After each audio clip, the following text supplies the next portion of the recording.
Okay, I showed how to remove wheel studs, but I didn't show how to put them back on. And, generally it's best with a press or something to that effect. But there's also another good way. There's a tool by Lisle. It is a wheel stud installer, and it looks like this, okay? It's got a nice tapered edge inside here, so you can use an old lug nut. And then it also has a bearing in the back so that this can rotate so it doesn't bind up or anything.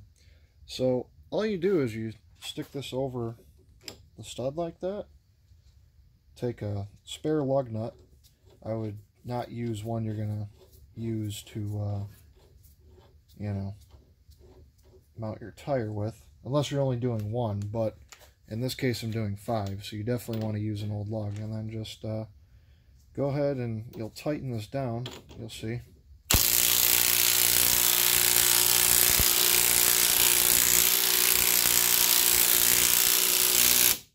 Until it stops.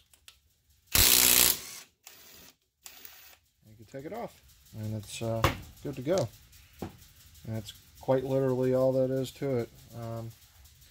I'll even see if I can get a behind shot so you can see it actually pull in on the hub. Let's see here.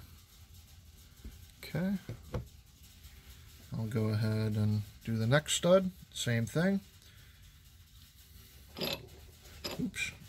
Put that on. Thread that on a couple threads by hand. That way you know you don't cross thread it. And then here, let me... Okay. Now watch as it pulls it in.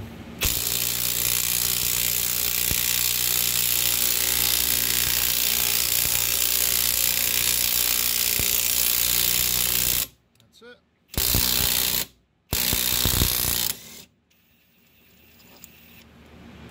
That's all there is to it. Alrighty.